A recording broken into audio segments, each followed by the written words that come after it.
He was 11 years old when Gordy told him he couldn't write his own songs. By 17, Michael Jackson and his brothers were secretly meeting with a rival label, terrified Motown would find out and destroy everything they'd built. This is how 5 brothers from Gary, Indiana, took on the most powerful black-owned company in music history.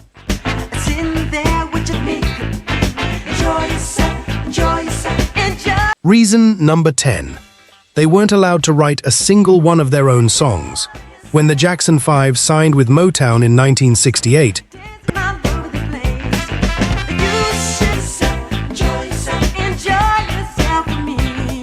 Gordy didn't just sign a group, he installed a system.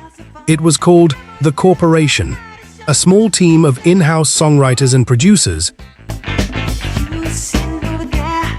built specifically to write, arrange, and produce every Jackson 5 record, from start to finish.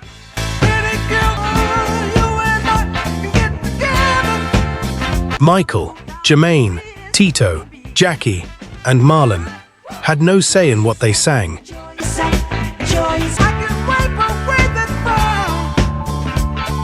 How it sounded, or who got credit for writing it. And that arrangement was non-negotiable from the very first contract they signed as children.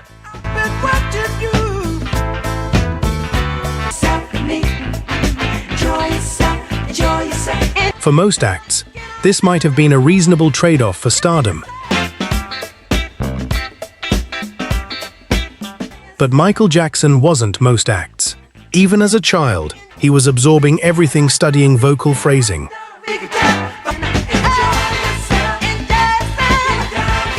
watching the production process unfold in the studio, soaking up arrangement techniques like a sponge that refused to stop expanding, asking engineers and producers questions most child performers never thought to ask. And the more his talent grew,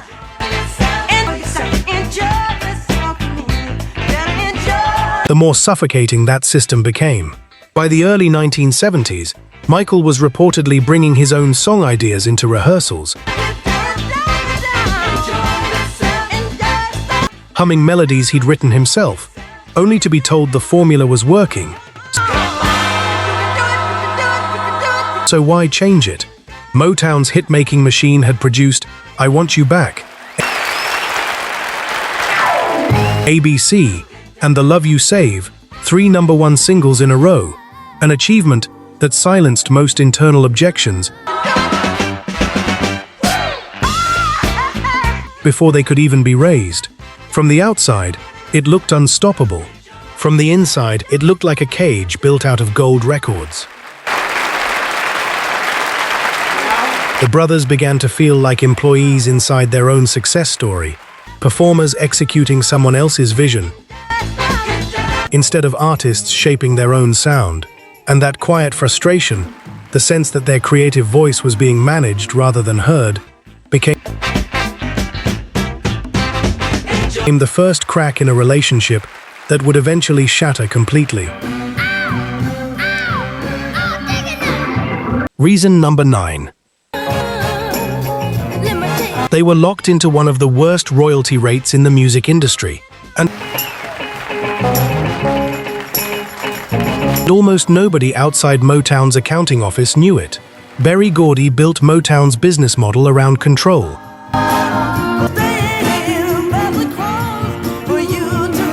And that included tight control over money. The Jackson 5's contract reportedly paid them a royalty rate of just a few cents per record, sold a number far below what major label artists were beginning to command elsewhere in the industry by the early 1970s.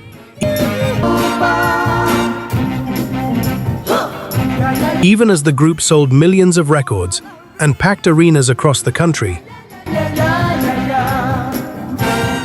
the family's actual take from those sales was a fraction of what their fame suggested. To make matters more complicated,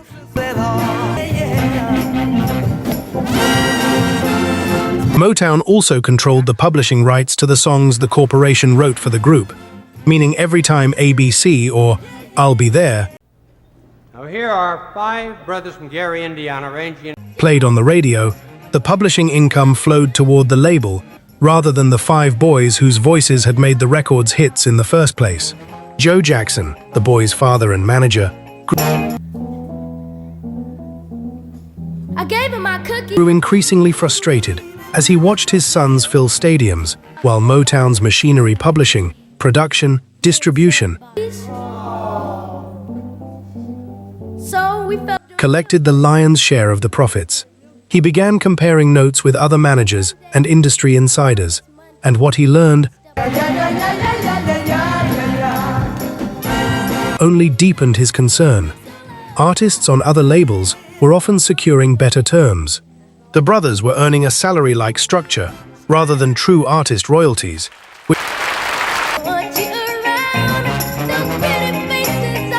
which meant the harder they worked and the bigger they got, the wider the gap grew between their value to Motown and their actual earnings.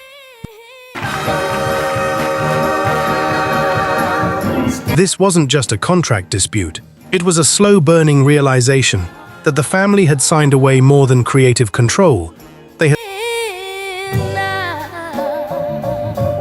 had signed away the financial upside of their own global stardom, while still teenagers, locked into terms negotiated before anyone could have predicted just how big they would become. And once Joe Jackson started doing the math, there was no going back to not knowing.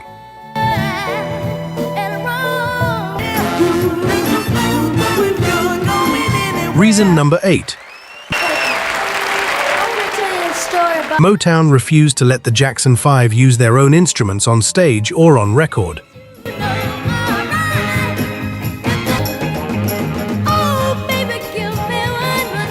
This detail sounds small, but for musicians who had been playing together since childhood in Gary, Indiana, it cut deep. Before Motown,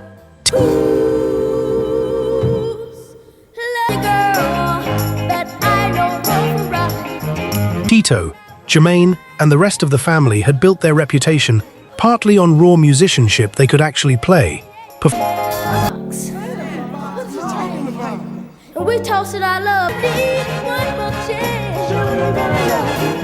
performing at talent shows and small clubs across the Midwest, with real instruments in their hands, long before a record deal entered the picture. But once they signed with Gordy's label, in-house Motown session musicians, the legendary Funk Brothers, handled most of the instrumentation on Jackson 5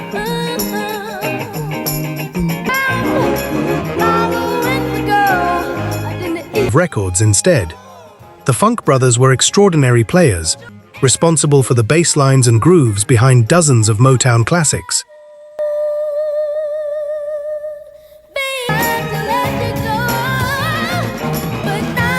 But their excellence came at a cost. It meant the brothers' own instrumental skills were sidelined in favor of studio efficiency. On tour, the brothers were sometimes restricted from playing instruments live, expected instead to focus purely on choreography and vocals,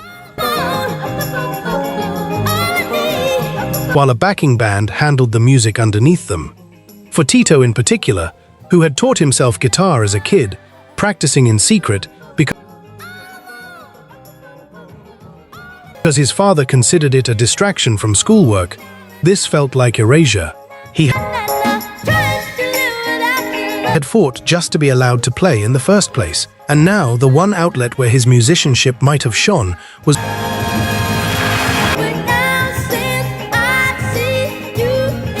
being quietly phased out by the label's production formula.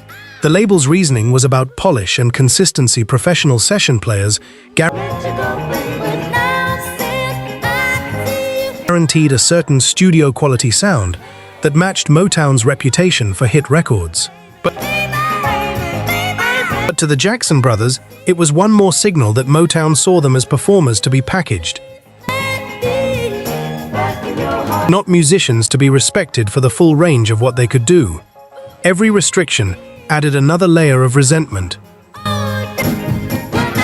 And resentment inside a family already feeling boxed in creatively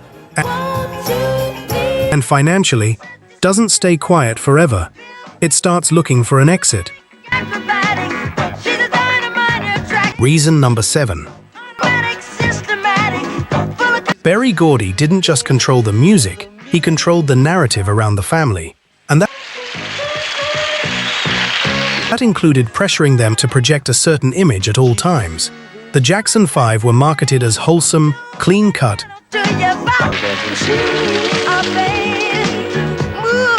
almost cartoonish in their positivity bubblegum soul, for a mainstream, family-friendly audience that included a Saturday morning cartoon series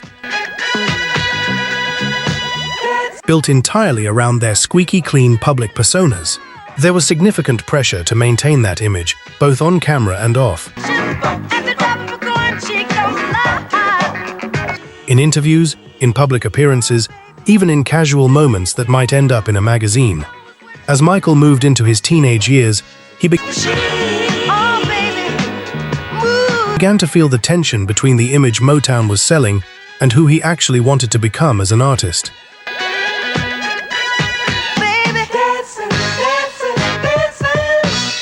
He was listening to harder funk, deeper soul, more emotionally complex music from artists like Sly and the Family Stone and Stevie Wonder.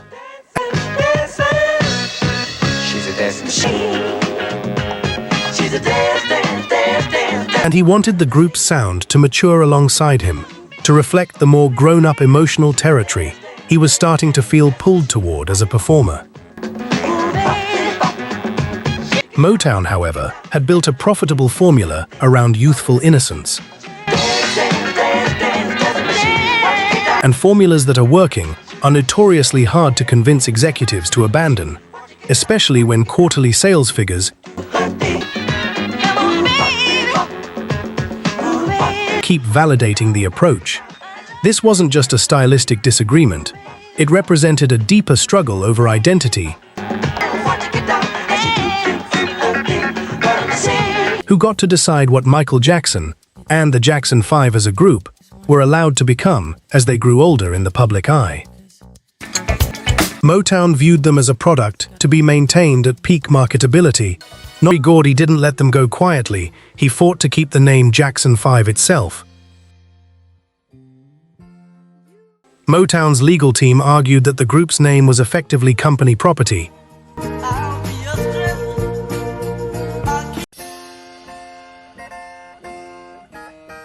Built and marketed under Motown's machine, through years of promotional investment, television appearances, and merchandising, and therefore could not simply walk out the door with the brothers when their contract ended. This became one of the most painful parts of the entire split.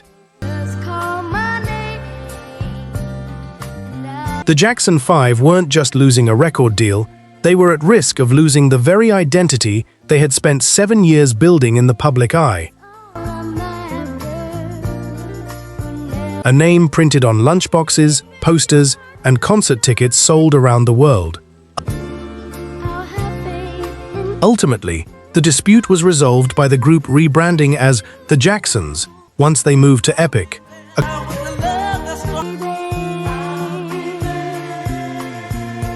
compromise that let them continue performing together, but stripped away the exact brand recognition that had taken years of grinding promotional work, television specials, and constant touring to establish in the first place. Worse, Jermaine Jackson chose to stay behind at Motown, partly due to his marriage to Gordy's daughter Hazel, splitting the family both professionally and personally at the worst possible moment. The brothers who left had to rebuild their group identity from a position of reduced leverage.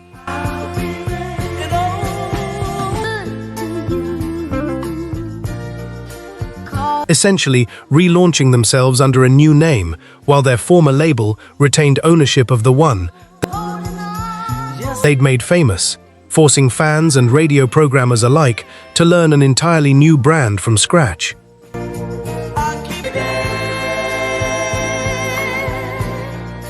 It was a brutal lesson, one that would echo through Michael's career for decades afterward.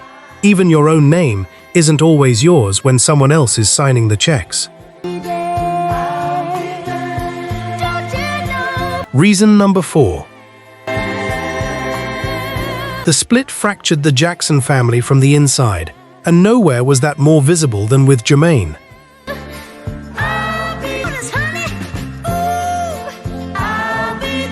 As the second oldest Jackson brother and, at the time, arguably the group's secondary lead voice behind Michael,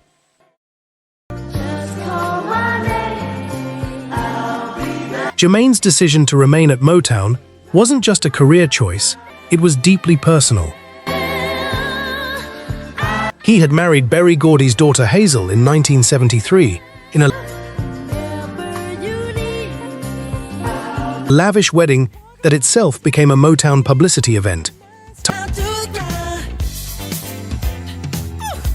tying his future directly to the Motown founder's family in a way none of his brothers had.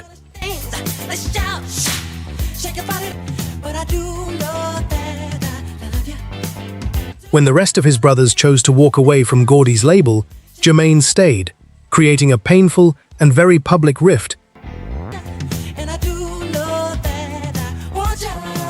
that played out in front of fans who had grown up watching all 5 brothers as an inseparable unit. Family gatherings carried new tension that hadn't existed before.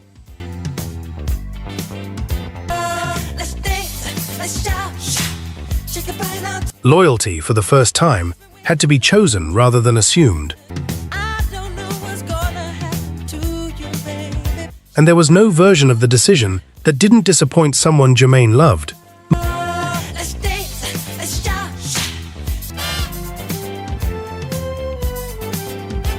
Michael, who had grown up performing side by side with Jermaine since childhood, sharing microphones and harmonies since they were small children in Gary, Indiana, now had to adjust to performing without him.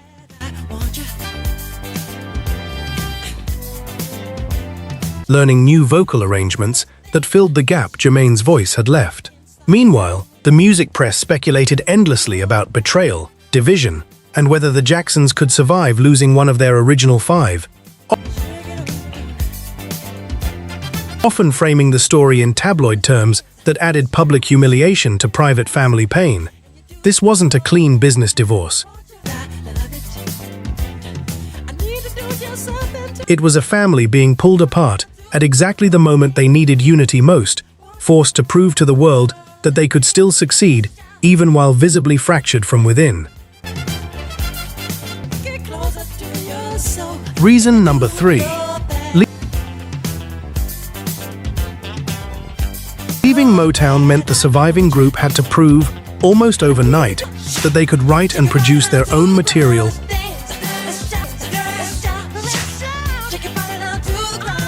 something Berry Gordy's system had never allowed them to develop. For 7 years, the corporation had handled virtually all songwriting and production duties,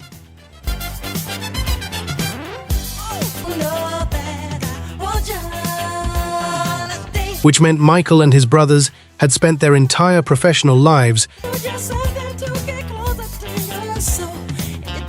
as performers of other people's vision rather than architects of their own.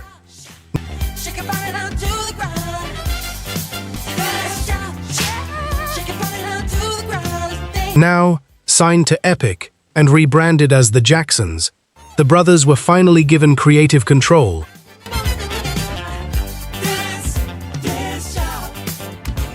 But creative control without creative experience is its own kind of pressure. Michael and his brothers had to rapidly develop skills that other artists had spent years building gradually. Learning studio production, song structure, arrangement, and the technical language of a recording session. On the air, and it's about to be released. This thing called ABC. All under the bright lights of a major label release schedule.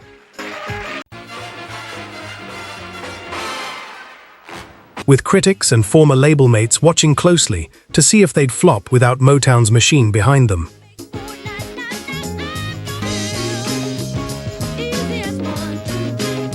Industry observers openly questioned whether the brothers could write a hit on their own, treating their first self-produced album almost like a test they were expected to fail.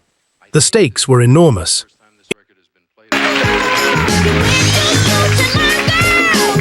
If the Jacksons' self-written material failed commercially, it would validate every argument Motown had used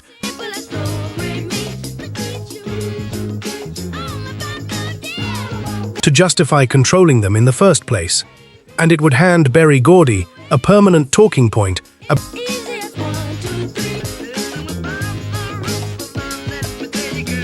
about what happens to artists who leave his system. Every chord progression Michael wrote, that every vocal arrangement he experimented with late into the night, carried the weight of proving that his talent wasn't manufactured, it was real, and it could survive, and even thrive, without a corporate creative team standing behind it. Reason number 2. By the time the dust settled, Michael Jackson understood something that would define the rest of his career.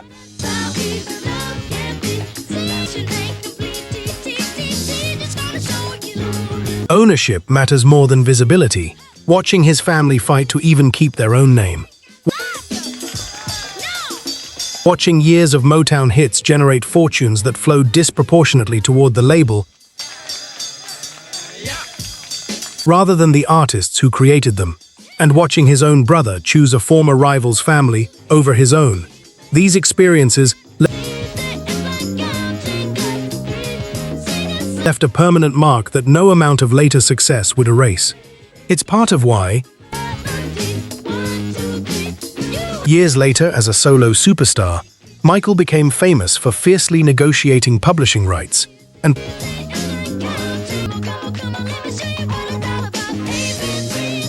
pushing for greater financial control over his own work, eventually acquiring publishing catalogs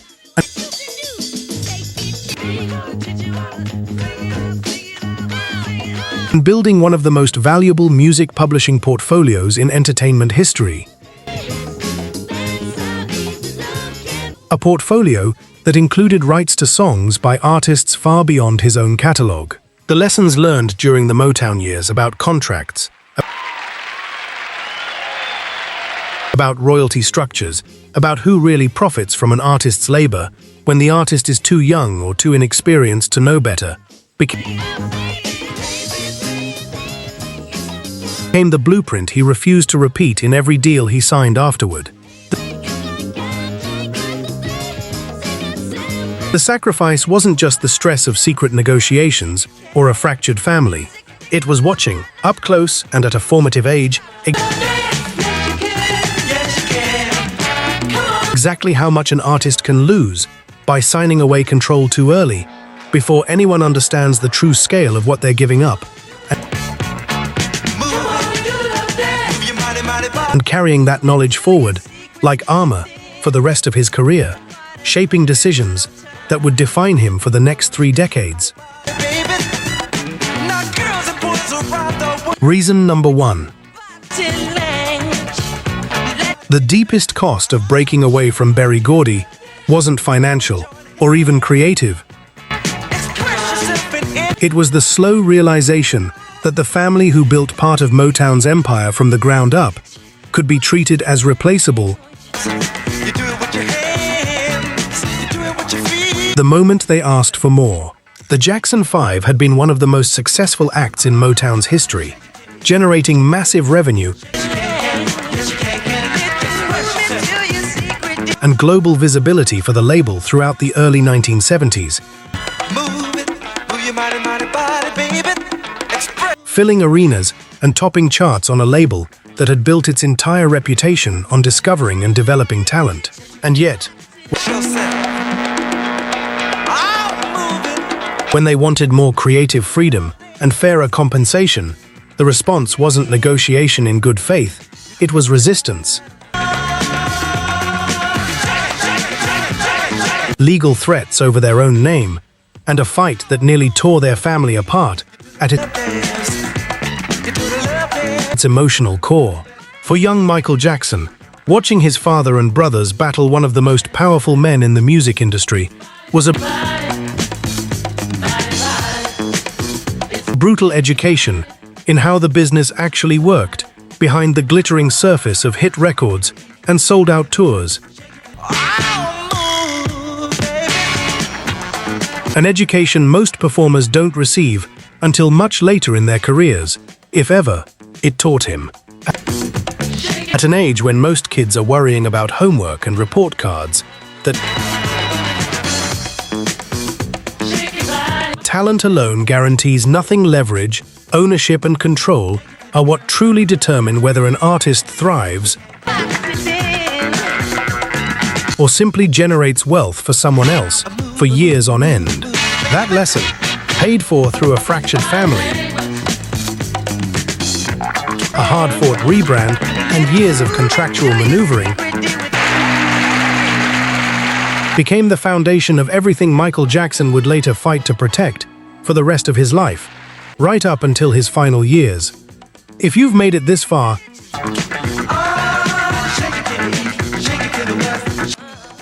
you already understand why this story still matters decades later. Subscribe to R&B Grove for more deep dives into the hidden battles behind the music that shaped a generation.